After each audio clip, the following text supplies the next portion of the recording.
हिमाचल प्रदेश में पंचायत चुनावों को लेकर राज्य सरकार को बड़ा कानूनी झटका लगा है। हिमाचल प्रदेश हाईकोर्ट ने पंचायत चुनाव समय पर न कराने को गंभीरता से लेते हुए सरकार और राज्य चुनाव आयोग को सख्त निर्देश जारी किए हैं। हाईकोर्ट ने आदेश दिया है कि प्रदेश में पंचायत चुनाव 30 अप्रैल से पहले हर हाल में संपन्न कराए जाएंगे। इसके साथ ही अदालत ने यह भी स्पष्ट किया है कि चुनाव प्रक्रिया से जुड़ी सभी प्रशासनिक और तकनीकी तैयारियां 28 फरवरी तक पूरी कर ली जाए, ताकि चुनाव में किसी तरह की देरी ना हो। यह महत्वपूर्ण फैसला न्यायाधीश विवेक सिंह ठाकुर और न्यायाधीश रोमेश वर्मा की खंडपीठ ने सुनाया। अदालत ने सुनवाई के दौरान कहा कि पंचायतें लोकतंत्र की नींव है और इनके चुनावों में अनावश्यक देरी संविधान की भावना के विपरीत है। हाईकोर्ट ने अपने आदेश में कहा कि स्थानीय स्वशासन संस्थाओं के चुनाव समय पर कराना सरकार और चुनाव आयोग की संवैधानिक जिम्मेदारी है। अदालत ने स्पष्ट किया कि किसी भी प्रशासनिक या अन्य बहाने के आधार पर चुनाव टालना स्वीकार्य नहीं होगा। हाईकोर्ट के इस आदेश के बाद अब राज्य सरकार और चुनाव आयोग पर समयबद्ध तरीके से चुनाव प्रक्रिया पूरी करने का दबाव बढ़ गया है। माना जा रहा है कि जल्द ही चुनाव की अधिसूचना जारी करने और तैयारियों को तेज करने के निर्देश प्रशासनिक स्तर पर दिए जाएंगे। हाईकोर्ट के फैसले के बाद प्रदेश के राजनीतिक गलियारों में भी हलचल तेज हो गई है। पंचायत चुनावों को लेकर लंबे समय से चल रही असमंजस की स्थिति अब समाप्त होती दिख रही है। विभिन्न राजनीतिक दल भी चुनावी तैयारियों में जुटने की तैयारी कर रहे हैं। हिमाचल प्रदेश उच्च न्यायालय ने पंचायती राज चुनाव 30 अप्रैल से पहले संपन्न करवाने के आदेश जारी किए हैं। न्यायाधीश न्यायमूर्ति विवेक सिंह ठाकुर और न्यायाधीश न्यायमूर्ति रोमेश की अदालत ने यह फैसला सुनाया है। अदालत ने 28 फरवरी तक चुनाव संबंधी प्रक्रिया पूरी करने के लिए कहा है। इसके अलावा 30 अप्रैल तक पंचायती राज चुनाव संपन्न करवाने के आदेश जारी किए गए हैं। याचिकाकर्ता डिक्कन कुमार ठाकुर और याचिकाकर्ता के एडवोकेट नंदलाल ठाकुर ने इसे बड़ी राहत बताया। याचिकाकर्ता ने कहा कि सरकार डिजास्टर एक्ट हवाला देकर पंचायती राज चुनाव को नहीं टाल सकती।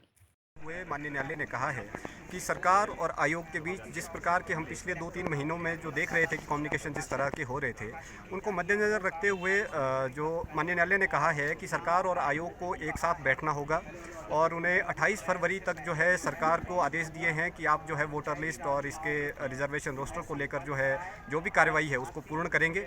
और उसके बाद आयोग को ये आदेश दिए गए हैं कि आप 30 अप्रैल से पहले चुनाव प्रक्रिया को जो पूर्ण करेंगे। इस तरह से फैसला आया है और डिटेल्ड ऑर्डर जो है अभी वेबसाइट पर अपलोड क्योंकि इससे पहले इसमें हम जो देखते हैं जो हमारे संवैधानिक प्रावधान कहते हैं उसके अकॉर्डिंग क्या है कि जैसे 31 जनवरी 2026 को कार्यकाल पंचायतों का पूर्ण होने वाला है। हमें उससे 6 महीना पहले इलेक्शन प्रोसेस जो है शुरू करना होता है। इलेक्शन को लेकर जो भी तैयारियां होती हैं वो शुरू करनी होती हैं। लेकिन हम देख रहे थे कि सरकार जो है इस तरह से जो है टाल मटोल कर रही थी। उनकी मंशा साफ जाहिर हो रही थी कि वो चुनाव करवाने के पक्ष में नहीं है। तो इसको लेकर सरकार की मंशा से सरकार की ओर से अधिवक्ता पेश हुए थे, वरिष्ठ अधिवक्ता पेश हुए थे। उन्होंने जब कोर्ट में कहा कि जो स्टेट में है डिजास्टर एक्ट लगा है, इसकी तरह से हमारे तो एक तो रोड जो है ठीक नहीं है, हमारा इंफ्रास्ट्रक्चर ख़राब हुआ है। तो उन सब चीज़ों को मद्देनज़र रखते हुए सरकार ने अपना तर्क दिया था कि अभी हम स्थिति में नहीं है कि हम जो है इलेक्शन करवा सकें। तो इसलिए हम जो है 6 महीने का एक्सटेंशन वो मांग रहे थे और कोर्ट में भी उन्होंने लगातार ये बातें कही थी कि हमें 6 महीने का और समय दिया जाए। उसके बाद क्योंकि हम देखते हैं कि अगर 6 महीने का समय दिया जाता तो जून तक का समय उन ले रहे थे। उसके बाद फिर से बरसात का दौर शुरू होना था। तो साफ जाहिर तौर पर अगर माने तो ये माना जा रहा था कि सरकार अगले साल तक जो है चुनावों को ले जा रही थी। लेकिन अभी माननीय न्यायालय का फैसला आया है जो प्रदेश के हित में है और संवैधानिक मूल्यों पर जो है बहुत बड़ा फैसला कि जिन संस्थाओं का जो अभी कार्यकाल 5 साल का पूर्ण होने वाला है, ये उन सभी पर जिसमें चाहे तो जो पंचायत जिसमें हम मानते हैं जिला परिषद, पंचायत समिति और पंचायत ग्राम सभा, और उसके साथ साथ कुछ हमारे नगर परिषद हैं, उनको लेकर भी ये इस पर लागू होगा। लेकिन कुछ जैसे हमारे एमसी हैं, उनके जो अपने कार्यकाल जो है वो अलग से वो पूर्ण कईयों के होने हैं, कईयों के हो रहे हैं या जो इसके साथ नहीं चलते, तो उन पर ये जो है उनको अलग से रखा गया। बिल्कुल ये साफ जाहिर तौर पर क्योंकि सरकार जो है संविधान को कहीं ना कहीं और जो हमारे कानूनी प्रावधान है उनको एक तरफ करते हुए जो अपनी मनमानी जो जिस तरह से करने जा रही थी, क्योंकि हम ये नहीं कह सकते कि कर रही है क्योंकि अभी हमारे पास कार्यकाल है, तो करने जा रही थी वो कहीं ना कहीं जो है सरकार को एक झटका जरूर लगा है। डिविजनल बेंच की जस्टिस बी ठाकुर और जस्टिस उमेश वर्मा की पीठ में मामला लगा था।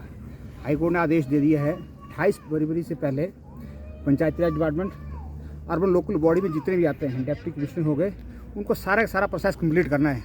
और उसके बाद चुनाव आयोग का आदेश दिया 30 अप्रैल से पहले पंचायती राज संस्थाओं के चुनाव को कंप्लीट किया जाए इस प्रदेश में, और चुनाव कंडक्ट करेगा पंचायत इलेक्शन कमीशन, प्रदेश इलेक्शन कमीशन। कितना बड़ा ये फैसला आप मानते हैं, क्योंकि पूरे प्रदेश की नज़रें लगी हुई थी इस फैसले की तरफ, पूरा हिमाचल प्रदेश 75 लाख लोग देख रहे थे, हाईकोर्ट की तरफ देख रहे थे, कितना महत्वपूर्ण ये फैसला है?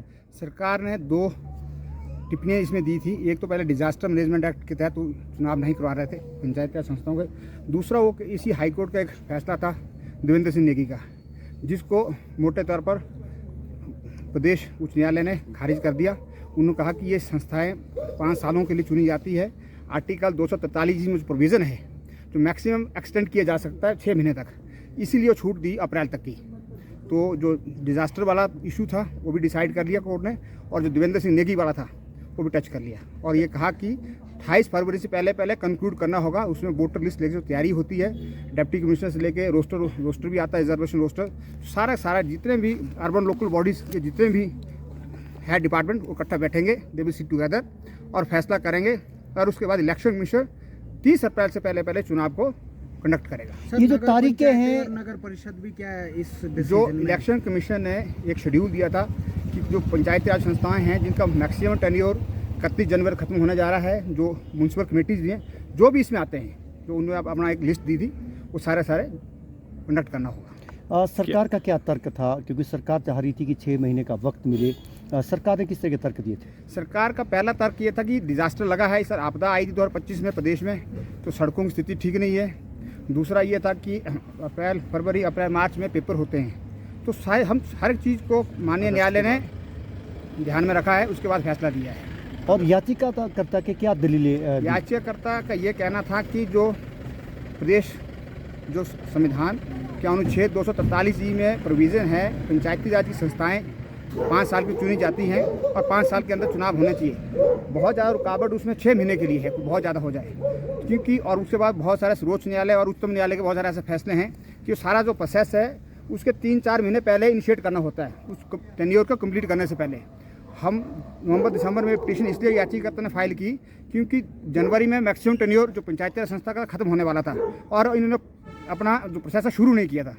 चुनाव आयोग बार चिट्ठी लिख रहा था प्रदेश सरकार को, प्रदेश सरकार उन चिट्ठी पर अमल नहीं कर रही थी, वो कोई न कोई बहानेबाजी लगा रही थी, कभी डिजास्टर कह रही थी, कभी कुछ और कह रही थी। इसलिए याचिकाकर्ता स्पष्ट रूप से कहना था कि ये चुनाव कराया जाए, जल्द चुनाव कराया जाए। क्या सुप्रीम कोर्ट की भी ऑप्शन है सरकार के पास? मुझे ये तो सरकार को अपने विवेक में फैसला लेना है, इस पर हम कोई टिप्पणी नहीं कर सकते।